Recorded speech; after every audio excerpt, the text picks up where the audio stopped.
Et après avoir annoncé 10 milliards d'euros d'économies pour cette année, on l'a largement commenté, le gouvernement qui donc en a rajouté 20 milliards de plus pour 2025. Bonjour Agnès.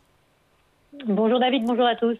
Agnès Verdier, directrice de l'IFRAP. Est-ce qu'on peut dire que l'exécutif prend, certains diront enfin, la mesure de la dégradation de nos comptes publics et de la nécessité de les redresser, avec 10 plus 20 milliards d'euros d'économies dans le pipeline? Il était temps, mais c'est clairement un peu tard, hein. La difficulté, c'est qu'on a voté un budget il y a 2 mois et que tout d'un coup, on doit faire 10 milliards d'euros d'économies alors que tout le monde avait alerté sur ce sujet.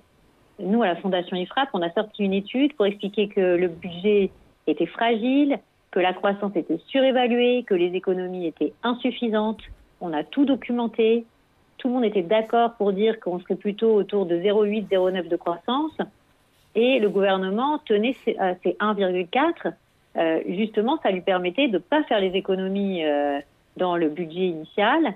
Et maintenant, on se retrouve avec des mesures d'urgence qui sont prises par décret, sans loi de finances rectificative, avec clairement un souci par rapport, quand même si c'est autorisé par la loi organique des lois de finances, un souci sur le respect du débat parlementaire et finalement de la voie parlementaire dans tout ça. Quand même, le décret a été envoyé à plus de minuit la veille de sa publication au journal officiel.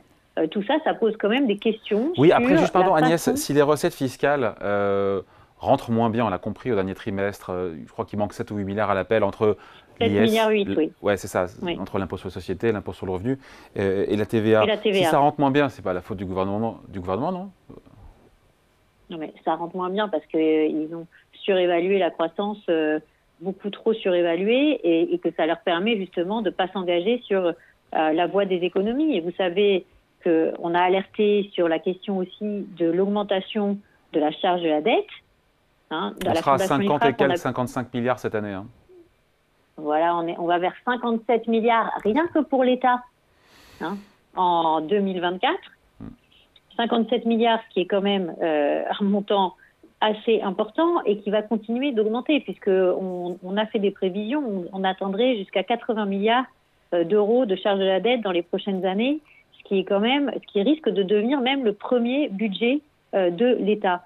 Donc tout ça, on l'avait documenté aussi. Depuis juin 2020, on avait alerté sur les fragilités aussi de la dette française, sur le fait qu'on avait des OAT qui étaient indexés sur l'inflation, ce qui faisait que quand il y avait de l'inflation, ça a gonflé le coût de la charge de la dette de la Bon, France. l'inflation reflue là maintenant. Hein. On est sous 3%. L'inflation reflue et donc ça a un effet moindre, heureusement. Mais globalement, la charge de la dette, elle ne va pas baisser, en tout cas en milliards. On a une dépense publique qui a continué à inflater de manière très très importante avec le Covid. Et même si certaines dépenses exceptionnelles ont été supprimées dès la loi de finances initiale 2023, on voit bien que, par exemple, la masse salariale de l'ensemble des administrations publiques, elle n'a jamais augmenté aussi vite que ces dernières années. Donc on a largement dépassé les 300 milliards d'euros de masse salariale publique. Là, en ce moment, on est dans du jamais vu en Avec, termes pardon, juste je vous d'augmentation. coupe, Agnès, j'ai vu ça, enfin on a tous vu ça, 60 000 agents publics en plus en 2023. Oui, 57 800 embauches en 2023. J'étais surpris là pour le coup. Ce sont les chiffres de l'INSEE. Et oui, on est sur des niveaux d'embauche très, très importants. Il y a des priorités, c'est vrai, hein, la police, la justice, la défense. Mais en réalité, et c'est ça, moi, qui me semble, et je pense que j'irai plus loin que ce qu'a dit Pierre Moscovici ce matin dans les Il demande Échos. des efforts d'économie sans précédent dans l'histoire récente.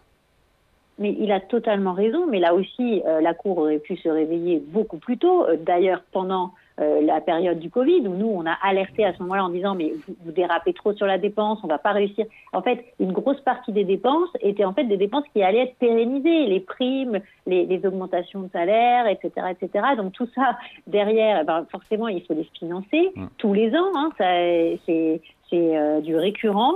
Et ce récurrent, la Cour des comptes, elle n'a pas alerté à l'époque sur le sujet, pas du tout assez. Alors maintenant, il dit, et à juste titre, qu'il faut aller jusqu'à 50 milliards d'économies d'ici 2027. Nous, on est tout à fait d'accord avec ça. On avait même chiffré plutôt 60 milliards d'euros d'économies par an à réaliser. Mais Là encore, Pardon, le juste, gouvernement... j'ai bien entendu 60 milliards. On va être en difficulté pour en trouver entre 10 et 20. Vous nous parlez de 60. Mais bien sûr, mais parce qu'en réalité, 20, c'est l'année prochaine, c'est en 25. Mais si vous suivez la trajectoire des finances publiques pour les prochaines années, tous les ans, on va devoir rajouter pour atteindre de l'ordre de 40, 50, 60 milliards d'euros d'économies par an. Juste, Agnès, une petite question. Est-ce que vous savez, David, ouais. qu'on a plus de 200 milliards de dépenses publiques tous les ans par rapport à la moyenne des pays de la zone euro? En plus. C'est pas 10 milliards, c'est pas 30 milliards, c'est 200 milliards d'euros.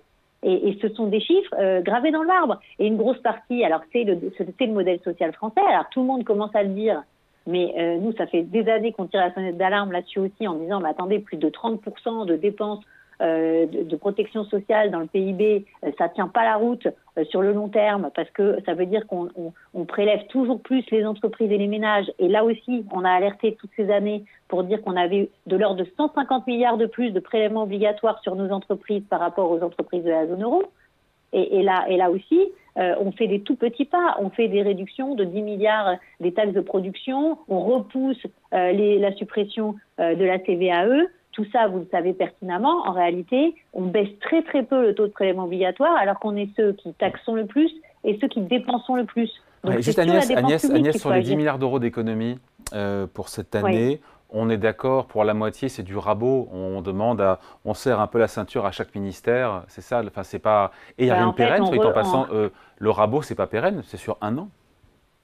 C'est pas pérenne, et puis surtout, on renoue avec en fait la réserve de précaution, et tout simplement, on dit à chacun trouver X millions d'euros. Alors, il y a 1,1 milliard sur le travail et l'emploi, il y a 2,2 milliards sur l'écologie et le développement durable. Et là, c'est vrai qu'on a l'impression que le gouvernement est un peu girouette, parce que il nous annonce des milliards supplémentaires tonitruants, et ensuite il nous dit, ah bah non, en fait, on va tout couper parce qu'on a mal anticipé la croissance.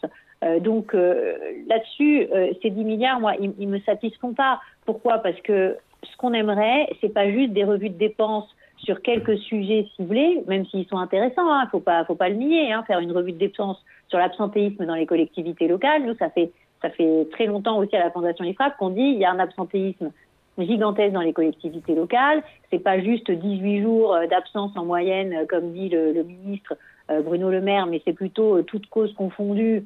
Certaines collectivités arrivent à plus de 30 jours, parfois même 38 jours d'absence par agent et par an en moyenne. Évidemment, là, il y a de la masse salariale supplémentaire qui est évidemment gaspillée. Mais en réalité, on ne va pas faire la réorganisation et la baisse de la dépense de la France juste avec quelques petites revues de dépenses ciblées. Agnès, il faudra s'attaquer.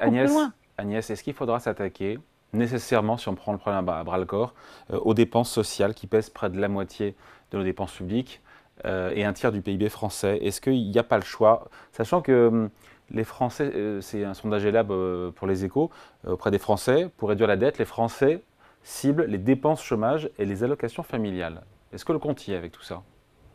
Pas sûr. Hein. Bah écoutez, on a en réalité la moitié des économies qu'il faudra faire sur le social.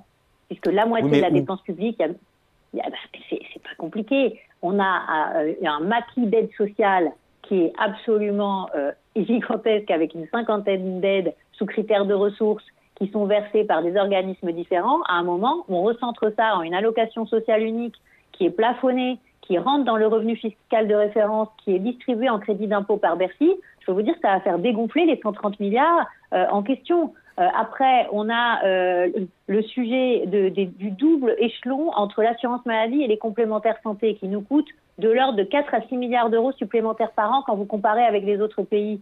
Ben, personne n'en parle de l'organisation administrative en fait du remboursement des frais de santé. On est un des seuls pays qui a 2 étages. Là, on met de la concurrence. Là, on demande que les coûts d'administration soient réduits. Nous, on avait enquêté aussi sur ces questions de gestion des caisses primaires d'assurance maladie. On s'était rendu compte, là aussi, qu'il y avait énormément de dépenses supplémentaires qu'on pouvait réduire. Les Suisses l'ont fait. Ils ont réussi à réduire énormément leurs coûts administratifs et ça n'a pas réduit la qualité des soins apportés à leurs concitoyens. Parce que le problème, c'est qu'on pourrait se retrouver dans une situation où on ne va pas raboter les dépenses administratives et les dépenses de fonctionnement alors qu'on a les plus chères du monde. Et en face, on va dire aux Français, bah, finalement, vous payez toujours autant d'impôts, toujours autant de taxes, toujours autant de cotisations, mais vous aurez moins bonne qualité de service public. C'est pas là du tout là-dedans qu'il faut rentrer. Il faut rentrer dans une revue générale, non pas revue de dépenses simplement, mais revue générale des missions publiques. Et vous sortez de quelle mission alors? Qu'est-ce que Bruno Le Maire, quand il est intervenu devant la commission des finances de l'Assemblée nationale pour présenter justement son décret de 10 milliards, a dit à quel point il trouvait qu'il y avait trop de strates en France, trop de complexité, trop finalement d'échelons administratifs, trop de dépenses administratives, mais derrière, finalement, Bercy n'embraye pas et Matignon non plus pour dire qui va devoir faire quoi demain. Par exemple, l'éducation. Pourquoi est-ce que tout le monde s'en occupe alors qu'on devrait gérer ça au niveau local? Les aides sociales, j'en ai parlé tout à l'heure, il faudrait recentraliser. La question du logement est une question où tout le monde s'en occupe aussi. Les maires aujourd'hui sont catastrophés par ce qui se passe au niveau du logement. Là aussi, on peut redonner beaucoup plus de pouvoir au niveau de la commune et arrêter de créer de la complexité avec des lois comme la loi SRU, etc.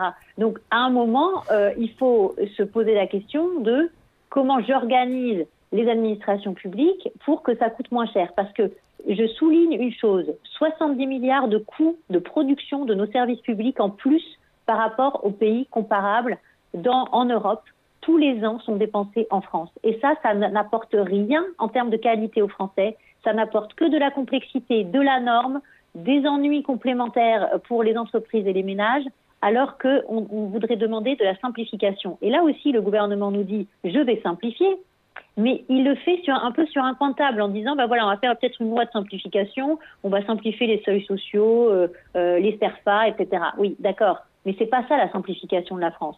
La simplification de la France, c'est supprimer des échelons. On dit, est-ce qu'on garde le département et la région, par exemple? C'est un serpent de mer, ça, dis donc, le département. Non, mais alors, on en parle depuis le rapport Attali, et qu'est-ce qu'on a fait depuis? Emmanuel Valls, vous vous en souvenez, quand il était Premier ministre, s'était engagé à la tribune de l'Assemblée nationale pour dire qu'il supprimerait le département. On n'a toujours pas vu la suppression. Mais nous, à la Fondation IFRAP, à la limite, on dit il y a trop d'échelons, décidons quel échelon il faut supprimer. Ça pourrait très bien être un autre échelon. Mais pourquoi est-ce qu'on a les communes et les intercommunalités? Là, il y a une gabegie sans nom entre communes et intercommunalités qui se font de la concurrence et qui finalement, on les a créées les intercommunalités parce qu'on avait trop de communes et finalement maintenant on a 2 étages et ça coûte plus cher et c'est plus compliqué pour les Français et c'est pas mieux. La question de la Sécu, pourquoi on garde les caisses d'allocation familiale au niveau territorial, etc. Pourquoi on garde des CPAM au niveau territorial? Tout ça, c'est totalement daté. Maintenant, tout se fait en électronique, à distance, par téléphone. Donc, on a une organisation qui est trop chère, qui n'est pas efficace, qui n'est pas efficiente, qui n'est pas assez au service des Français et qui finalement nous plombe en termes de déficit public. Alors, ce qu'a fait le gouvernement sur les 10 milliards, c'est dans l'urgence. C'est pour parler aux agences de notation, comme on le sait très bien, puisqu'on va avoir finalement les nouvelles notes qui vont sortir sur la France dans les prochaines semaines, dans les prochains mois. Et évidemment, comme on est parmi ceux qui ont le plus besoin de cash pour faire tourner le pays, plus de 280 milliards d'euros à emprunter pour financer la Maison France, eh bien, évidemment, ça ferait tâche si on avait une trop grosse dégradation de la note. Ça sera en avril et en mai, c'est ça, les agences de notation qui vont se prononcer. En avril, en mai, qui vont se prononcer sur la France. Et d'ailleurs, comme vous pouvez noter, tous les ans, un peu à la même période, on a des grandes communications de Bercy pour dire on est à l'euro près, on fait tout pour baisser la dépense, etc. Signe de fébrilité quand même. Signe de fébrilité, mais que n'a-t-on agi plus tôt? Ça fait quand même très longtemps qu'on sait que quand les taux vont remonter, on va se retrouver dans un étau. Ouais, sauf que là, les taux vont baisser, ça vous a pas échappé. Oui, mais bon, vous voyez quand même qu'on est toujours autour de 3% sur la dette à 10 ans, et que sur la dette quand vous prenez à 1 an ou on est plutôt à 3,5. On a quand même de la dette à court terme avec des taux qui ont énormément monté. Mais qui devrait baisser a priori de 75 points de base, en tout cas sur les taux directeurs, attendus par les marchés de baisse cette année. Merci beaucoup Agnès. Bon, écoutez, en tout cas, de toute façon, ça ne fera pas baisser assez le coût de la charge de la dette. Et il faut se dire une chose, c'est qu'il faut faire très attention sur les 20 milliards. Et ça, c'est vraiment le message principal que je voudrais lancer aujourd'hui. on a aujourd'hui un devoir de faire des économies en dépenses. Et la dépense fiscale, c'est des augmentations d'impôts. Donc tous ceux qui disent aujourd'hui il faut raboter les aides aux entreprises… Oui, je voulais vous en parler d'ailleurs. Non, mais se trompent complètement de combat. Sur 157 milliards de soi-disant aides aux entreprises… On peut en recalibrer certaines. Non, mais il y a 125 milliards de niches fiscales et sociales. Ça veut dire quoi? Ça veut dire qu'on paye déjà 150 milliards de plus en impôts et taxes et cotisations dans les entreprises de France. Donc, si jamais on supprime des niches, on va avoir encore un taux de prélèvement obligatoire qui pèse sur nos entreprises qui va exploser. Hein. Donc, il ne faut pas se tromper de combat. Et attention, j'entends partout dire il faudrait créer des nouvelles taxes, il faudrait supprimer des niches. Je vois que la Cour des comptes et d'autres travaillent sur la question des niches sur l'impôt sur le revenu. Eh bien, quand on fait le bilan avec les autres pays, on voit qu'entre IR et CSG, on paye beaucoup d'impôts en France et beaucoup d'impôts pour tous ceux qui travaillent. Donc, attention à ne pas faire croire qu'on va pas augmenter les impôts et trouver pour les 20 milliards d'euros de soi-disant économies une grosse partie finalement en suppression de niches qui va faire exploser le taux de prélèvement obligatoire. Donc nous, on sera très vigilants là-dessus parce qu'on trouve que à la fois à Bercy, mais aussi au Parlement et aussi dans les médias, on confond beaucoup trop dépenses et recettes. Et des économies, c'est sur la dépense. Et des économies pérennes, c'est sur la dépense de structure. Donc nous, on attend une loi de programmation, de simplification et d'économie avec des vrais chiffrages jusqu'en 27 ou jusqu'en 32 pour nous dire où on va trouver les économies sur une réorganisation, sur une vraie simplification. Et ça, pour l'instant, on ne l'a pas vu annoncer. C'est dommage parce que c'est ça qui permettrait d'avoir une vision non pas en silo, mais une vision globale. Allez, merci beaucoup. Entretien avec Agnès Verdier, directrice de l'IFRAP, invitée de la grande interview en direct sur Boursorama. Merci Agnès, à bientôt. Merci David.